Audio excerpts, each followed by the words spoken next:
It looked like the holiday night going to be going. Right. So I was saying that I'm debating a guy these days. He's a Sabbatarian, not a Seventh-day Adventist, but he believes in the Sabbath. And he's telling me that Jesus died. When Jesus died, Jesus spent 3 days and 3 nights, just as Jonah did in the grave, in the whale, right? So Jonah spent 3 days and 3 nights, and he in spending the 3 days and the 3 nights, he Jesus did the same, right? So there's a parallel right there. So, but according to tradition, our tradition, we have Good Friday and we have Easter Sunday. Good Friday is considered the day that Jesus died, and Easter Sunday is the day that it is considered that Jesus rose on Easter Sunday. But when you check it, you don't get 3 days. You don't get 3 nights. So something is wrong with that math. So I decided that I'm going to pick up the challenge and I'm going to look into it. And what I saw from the scriptures is that Jesus rose on the third day. And the third day is Sunday, or the first day of the week, right? The Bible tells you that. And when you look at Luke chapter 24, verse 21, when you read the whole thing to follow the 21, but verse 21 tells that Jesus was resurrected on the third day, right? And in Mark, I think it is, Mark chapter 16 and verse number 1 tells us that Jesus was resurrected before sunset, right? While it was dark, right? So Jesus arose in the nighttime period and dark light period on the first day, right? So it used that as a template, and then we check back now 3 daylights. And when you check back 3 daylights, we check Saturday, Friday, Thursday. So Jesus died on a Thursday. Thursday was the Passover, right? And the Passover, Jesus took the Passover in the night, right? And he was arrested in the night. And then he was crucified at 9 o'clock, right? Same Passover day, but 9 o'clock daylight Passover. And then he died 3 o'clock in the afternoon, right? And between 3 o'clock and 6 o'clock, he was buried, right? So he was buried during the day, right? And 6 o'clock going forward was a Sabbath, was the annual Sabbath, right? Abba's annual Sabbath day, right? So he was in the tomb. Then he come now and then he had the annual Sabbath day, right? Which is the next day. And then we had the weekly Sabbath, which is the Friday to the Saturday. And then he rose on the first day, right? The 7-day Sabbath finished on 6 o'clock Saturday evening. And then the first day started after 6, right? On that day, right? So what we have is that Jesus died Thursday during the day, right? He stayed in the tomb Friday during the day. That's 2 days. Then he stayed Saturday during the day. That's 3 days, right? And those were the 3 days. Then we had Thursday night. The night after he died, during the day, he was buried on the first night, which is Thursday night. And then we had Friday night, and then we had Saturday night. So that accounts for the 3 days and 3 nights, right? So interpretation is important, because if we don't get it right, we will be living in a false world. We'll be living a lie, right? And this is why we have so many denominations today, because a lot of people didn't get it right or don't have it right. And so they're not living according to how God wants us to live, right? So having proper interpretation means that we will determine how we live, And whether we live right or we don't live right, this is what is going to determine. So interpretation is important. So in that environment, when Jesus died, in those days, the environment was considered, what type of culture that they have. So one of the things that we see in that 3-day episode between Jesus' death and Jesus' resurrection, we see that one of the things that they did, they anointed the body with oil, right? And they get the spices and whatnot, and they oil the body, and they preserve the body. And that was a cultural practice based on that time. We don't do that. We don't do that now, right? I think the most we do, they bathe the body, right? But um, when they had to put the body in a tomb, what they do, they anoint the body, right? So that was the culture at that point in time. So you got to understand the culture, right? And what it meant is that it helps in the preservation of the body, right? And they didn't get, so by the time the preparation period had reached, all they was able to do at the point in time when Jesus died, all they were able to do is just buy the spices, prepare them, but they wasn't able to anoint the body, right? So they were hustling now after the Sabbath to come and anoint the body before the body started to decay and deteriorate, only to find that Jesus wasn't there, right? So we got to understand when the writer wrote, he was writing from a place of what culture, right, was taking place, right? The geography of what was taking place, right? We know that the geography included where the tomb was. So back then they had caves, right? Or they would carve out caves, right? Call them tombs, and they would place them, they would place the body in the tomb. Some tombs had like multiple sections, right? It's like when you go to the bank and you have those what do you call it, um those boxes that they have, safety deposit box, right? So some tombs were like that, safety deposit box. So you have a little hose carved and you push the body down inside and you put a stone in front of it, right? Jesus had his own private tomb, right? Joseph of Arimathea, yeah, he he uh, he had his own tomb, never been used before, and Jesus was placed there, right? So we got to understand the physical environment, what it meant at the point in time. So when we talk about Jesus, when we talk about they came and the stone wasn't there in front of you, it was a big stone. It take plenty people to move that stone to put it there. So it wasn't no one man, moving that stone, a big heavy stone, right?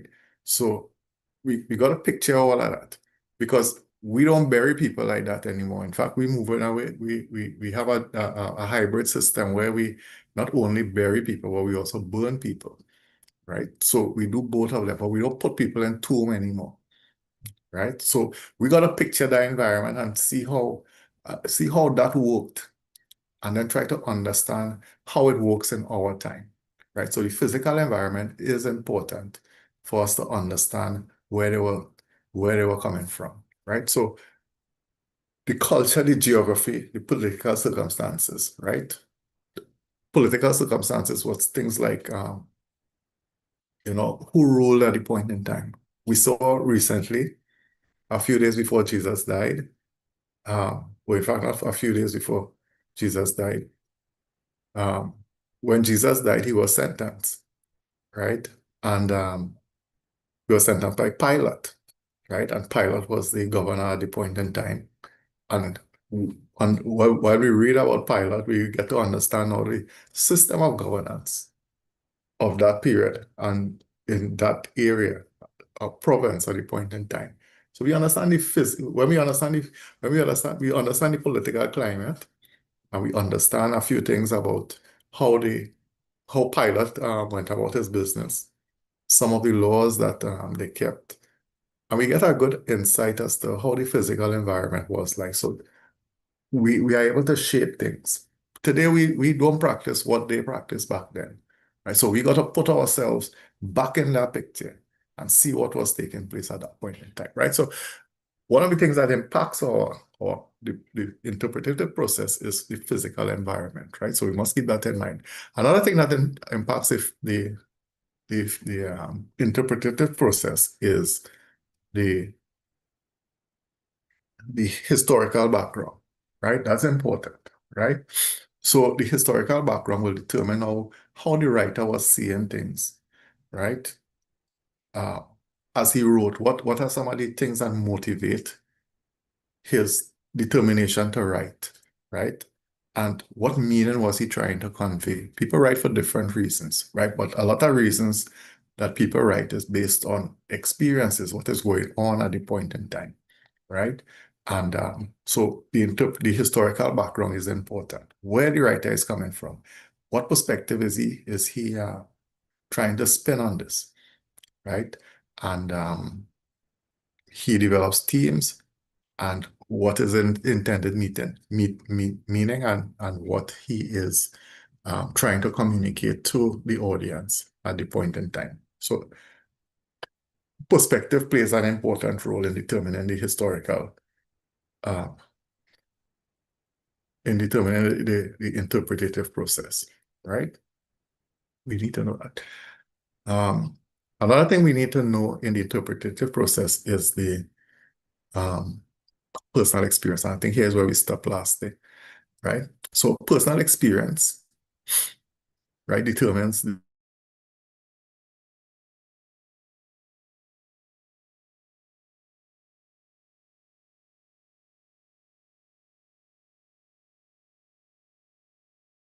let's see, we back on, set back up the screen, right? So the personal experience impacts the interpretative process, right? So when we talk about the personal experience, what we're talking about is that when the reader reads, right, he adds his opinion to it. And he adds his opinion or his views to his reading, right? Because he will see it a particular way, right? So when we talk about subjectivity, talk about your opinion, the writer's own view, right? Then we talk about in determining the writer's own personal experience, right? One of the things that we also need to consider in the writer's personal view is the contextual understanding, right? Um, so as you read, you need to understand the various themes that is being put forward. The perspective, we have to determine this perspective of the writer and how it relates to how the message resonates with us, right? That that contextual understanding is important, right? And not only is important, but what happens too is that it forms part of the personal experience that helps the reader to understand what the text is all about. Then we talk about the empathy and relatability, right? Sometimes we might be going through circumstances in life, and in that episode, what happens is sometimes we connect with scriptures based on our situation at the point in time. So we use the example of Job.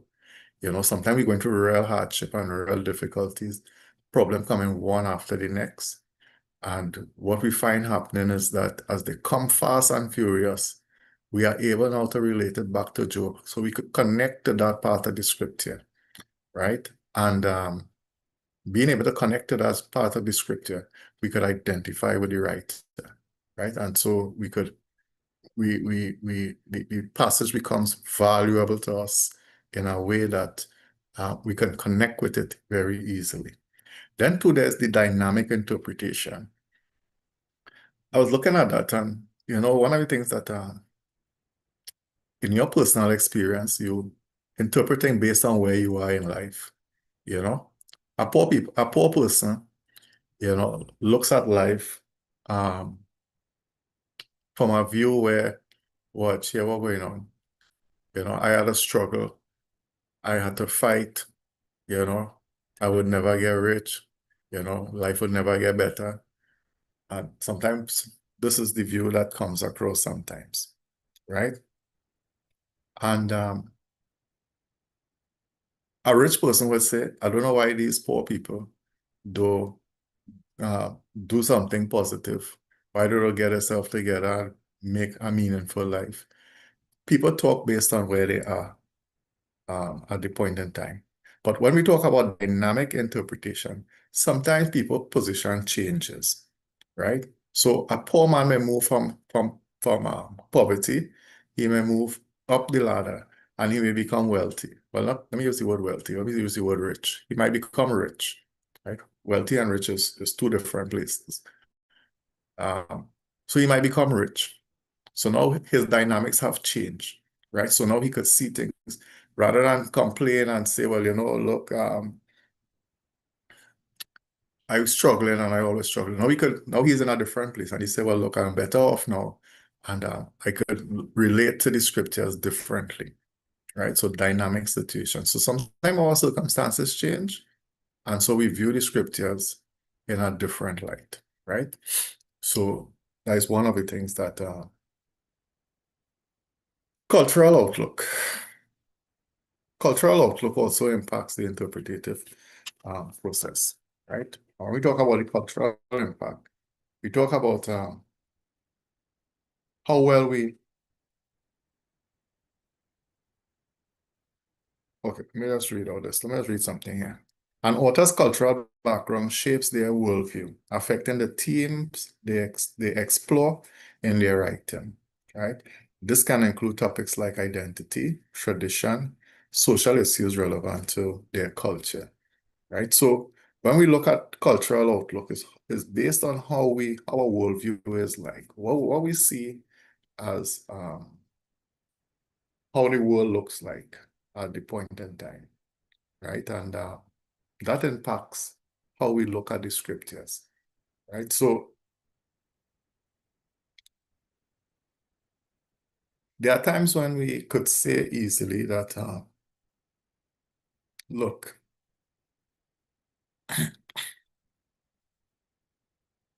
right? There are times when we could say, well, look, my background is um, I'm accustomed. Let me look for example. I'm accustomed, I'm accustomed working. And the environment in which I work in, I have to reach for a certain time. I have to be, I have to be studious in my effort. I have to be working right through. I'm constantly going till my time to go reaches. And that also impacts how you look at life because you realize that look, I can't afford to be lazy, right? Because my environment does not allow me to be so, right? Even though I want to, it doesn't allow me to be so. And if I try to be so, I'm constantly being pulled up and stuff. So we look at that, right? So sometimes we view scriptures from that perspective, right? Which also too influences how we read. So a person who always reading and will look at some of the scriptures like Paul and say, well, look, Paul is a no-nonsense man. Paul is a go-getter. I could identify with Paul, right? Because Paul is a man always on the go. So I could relate to that, right? But a person who is laid back and, lackluster, lazy, that kind of thing, right, may not be so enthused with or, or impressed with the work of the authors of the scripture, right? And may find that these fellows asking too much of me, right? Because I am not like that. But these fellows, they want so much. They want me to live a particular way. They want me to be baptized. They want me to be involved in the work of the church. They want me to teach people. They want me to do it. Hey, that's too much for me. It's too much, because my culture doesn't support or my way of doing it doesn't support that. And sometimes we see people in the church, or see people coming to the church, and they come in with a background where, look here, what going on. I's a go-getter, right? And I come to do the work for I come to work for the Lord. And sometimes the environment that they come into, right? The environment, the church environment that is, the church environment keeps them back. So some people come in with so much energy, right? Into the church. And because the church sometimes could be so laid back at times, they too get absorbed in that kind of attitude. So our environment impacts us, right? And it also impacts our character development. It also impacts our language style, right? How we resonate, right? With what the reader is saying, right? That plays an important role in how we connect with the scriptures, right?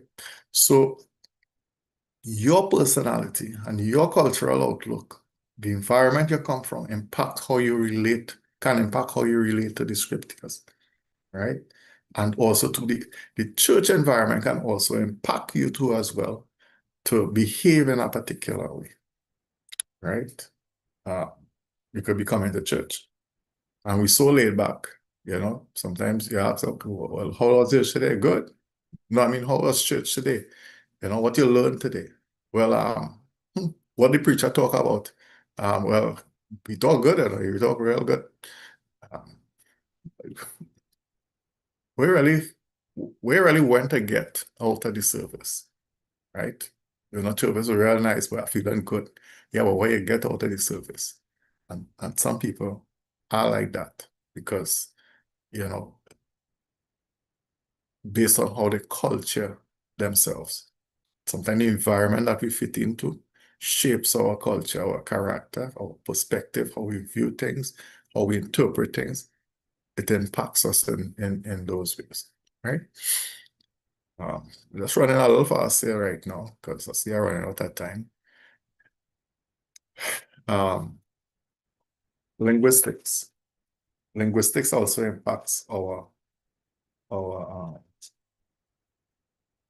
the way how we interpret the scriptures, right? So when we talk about um, linguistics, we talk about language, right? Our language process, how we understand language.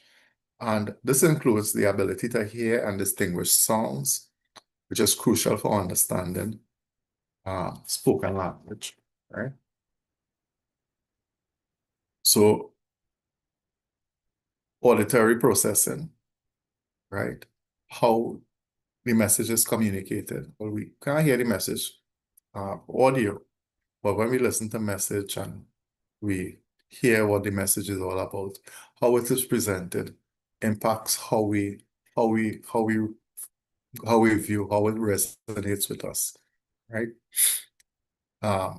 Linguistics also is impacted by our cognitive process, right? The way how we think, the way how we decode information, the way how we comprehend language, right? Vocabulary, grammar, and context, right?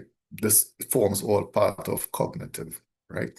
So that also too, our cognitive ability to interpret language and to decode and to understand what we are reading impacts the interpretative process, right? Again, contextual understanding plays a significant role in linguistics as it helps individuals to infer meaning beyond the literal word. We could easily misinterpret what is being said if we don't process the information properly through understanding of what the text is saying, right? Influence of experience. Previous knowledge and experience shape how language is perceived and understood, affecting interpretation and our response, right? That's pretty straightforward, right? So all that is involved in exegesis, right? So now, after we interpret the passage, we got to see now how the passage now applies to to our living, our modern day living. Exegesis is concerned with the original setting. We established that. Hermeneutics complement exegesis. It gives the text explanation and application that matters to the modern reader. So once the text is interpreted correctly, it is applied correctly, right? I was giving you the example with the guy who I was studying with, who are debating with me. Early so much studying, we're more debating because we're trashing all this thing here, right? Now, as far as he's concerned, Christ was risen on a Saturday, the Sabbath day, right? And everything is built around the Sabbath day, right? So according to his application of of what he reads and understands, right? Saturday is the day. So what he does, Friday evening he cuts off, right? During Friday, he prepares his meals and he organizes himself for Saturday, right? For the Sabbath, starting 6 o'clock Friday evening to 6 o'clock Saturday morning, Saturday evening. So he prepares himself for that day. He doesn't work beyond 5 o'clock because he is going into his Sabbath, right? And so his whole life now is geared towards that, right? So the application of what he have learned carries him in that direction, right? We too are impacted by that. We believe on the first day of the week, Jesus rose. And so everything is built on that, right? So on the first day of the week is considered the Lord's Day. First day of the week, the disciples come together to break bread. The first day of the week, the church thinks it's collection. And everything is built around that. So our application of the scripture is based on that interpretation, right? And this is where hermeneutics helps us. So like I told the guy, I said, look, we are miles apart, right? But one common thing that we have is that we read from the Bible. So everything that we do, we need to come back to the Bible and trash it out right there, right? So he told me that read Matthew chapter 12 and verse 40. Which states that Jesus spent 3 days and 3 nights in the grave, just like Jonah spent 3 days and 3 nights in the earth. I sought it out. And but the thing about it is that when I told him, I said, well, look, what you were saying is true, right? So I said, let's debate it. Let's talk about it. Nah, he want to debate that, right? Instead, what he told me, he said that he said, well, if you get that right, and if you admit that you was wrong, you could imagine how much other things you was wrong. So I said, all right, we will deal with that as we go along. But the thing about it is that he doesn't know that the 3 days I come up with is not the 3 days he does practice, you know? So that still has to be trashed out. So that will be trashed out in due time, right? So if exegesis is not done properly, we go back to this slide. If exegesis is not done properly, it impairs scriptural relevance, right? Got to keep that in mind. Inspiration pertains to the author, not to the reader. And a person should be careful not to abuse the biblical text, right? If we do it wrong, if we learn it wrong, we're going to get it wrong and we're going to live wrong, right? As best as our intentions are, we're going to get it, we're going to be living wrong. You know, I remember I debated a guy, well, it wasn't so much, I was discussing with a guy, you know, the coming of Jesus many years ago, but this stayed with me. And he says that according to his worldview, he's telling me that, look, when Jesus comes, Jesus has to come with tank and machine guns, because when you look at the environment today and the kind of weapons that countries have, Jesus can't come empty-handed. He have to come with tanks, machine guns, and all that, all that, all the physical artillery in order to combat um, people in this life, and that's his view. You understand? And he lives that. So his life is going to be going on a different direction. You understand? And once we get it right, once we interpret it a particular way, then we follow that interpretation. And this is why we have so much different faith today, because of interpretation. But the Bible tells us that there is one faith, there is one God, there's one belief, right? And on top of that, it tells us that the Bible is of no private, the scriptures is of no private interpretation. So we have to be one with Christ. We have to be one. So we have to search all the scriptures to a point where we have to get it right, right? Because you will find yourself living a particular way. And if you live in a particular way, some scriptures wouldn't make sense because it finds itself opposing, right? What you believe. And so it's either you cut it off or you work harder trying to resolve, or as Peter puts it, he says some people wrestle with the scriptures, right? To their own destruction. So sometimes they bend the scriptures to suit, their application. And a lot of people go wrong that way. So as we conclude, there's more to it, but we just dealing with the task. And as we deal with the task, we will we know what we need in order, or what we need and what impacts the interpretative process, right? So what we are learning here today, or for the last couple of weeks, is the art of interpretation, what is involved in interpreting the scriptures. And another point that I want to just share with you is establishing the beginning point. Where do I start in this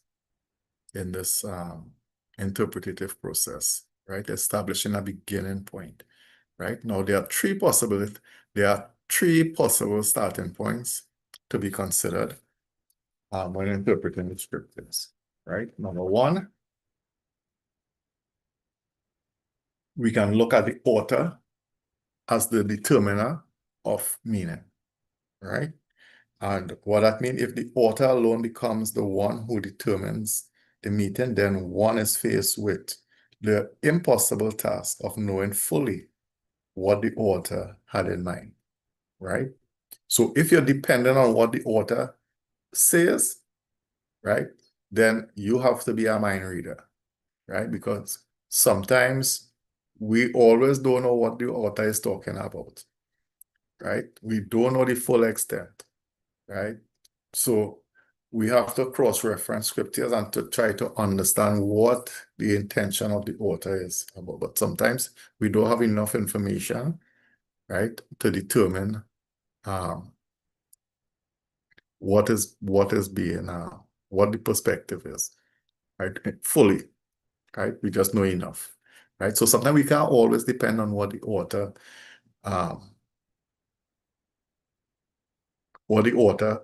always says, but what his intentions are. But there are other things that we must consider. And let's look at the number two in the slide. The text can determine the meaning and disregard what the author may have in mind, right?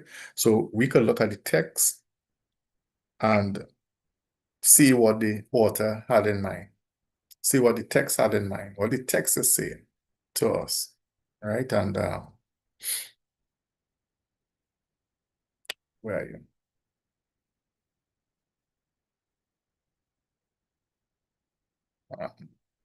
I got a note here.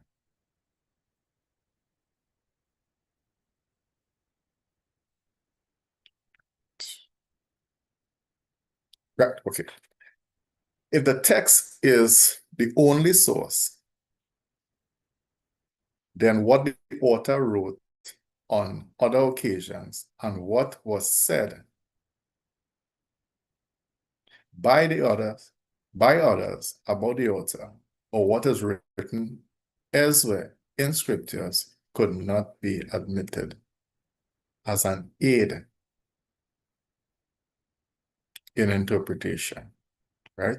So what we're saying is that there are times when we use the text to try to understand what the meaning of what the information is intended to say.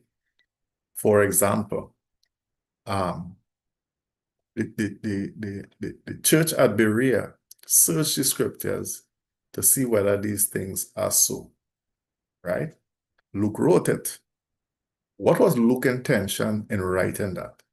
We believe that Luke's intention was in writing that was to let the writers, let the reader know that, look, you got to search the scriptures, right? It will be beneficial if you search the scriptures to see, to ensure that you understand and you live right, right?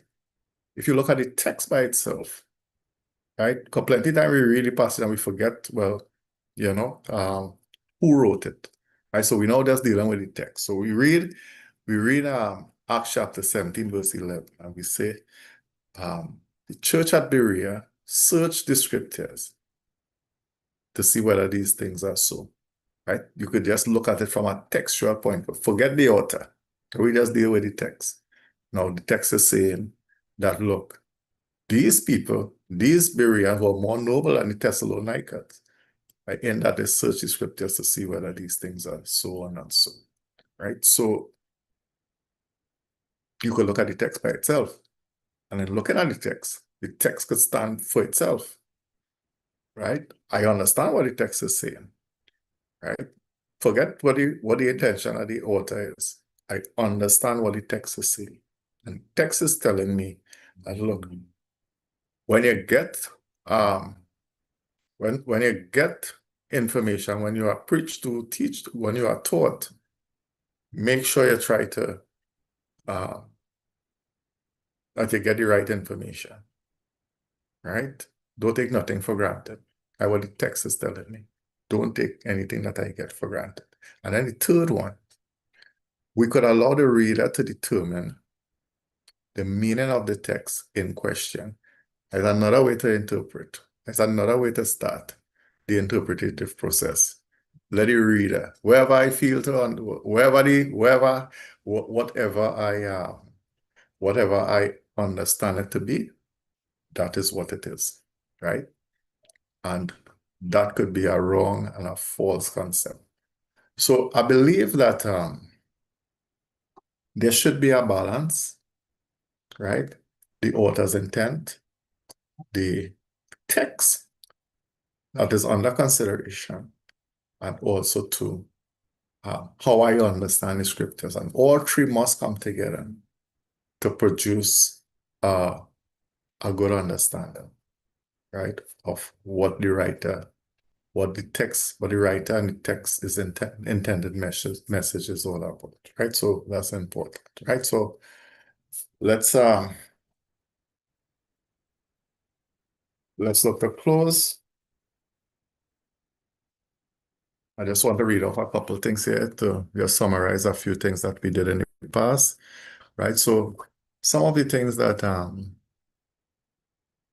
we need to understand, or the moral of hermeneutics, is that without hermeneutics, theology has little meaning, right? There is no profit to us if God has spoken and we don't know what he said, right? So without hermeneutics, theology has little meaning.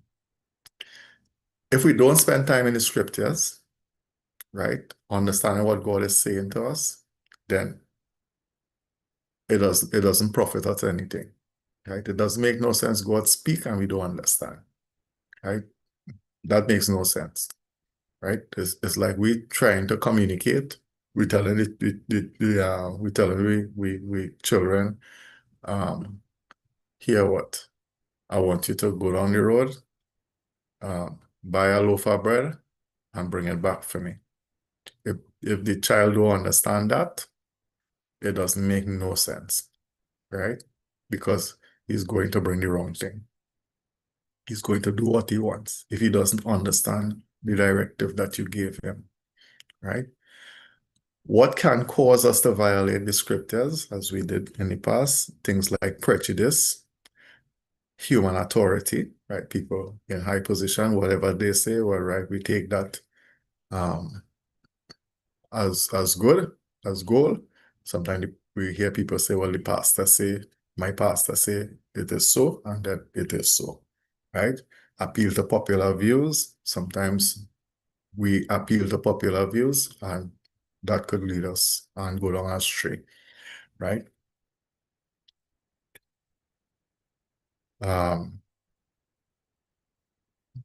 one of the things that we must be mindful of is that we must not involve in too much superficial reading. It's nice to read and get familiar with the verse and the layout of the scriptures, but it really shouldn't stop there, right? Because we wouldn't be profiting from what the meaning, right? Hermeneutic brings verses into context. Hermeneutics bridges the language gap, it bridges the geological gap, and the historical gap, right? So when we talk about language, we talk about things like it helps us to understand the Greek, it helps us to understand from the Greek to the Hebrew, from the Hebrew to the Aramaic, from the Aramaic to the English, from the English to the Latin. It helps us to understand all of these things and to bridge the gap, right? There's a task involved to interpreting the Bible, which we did, or which we conclude on shortly. The need to interpret.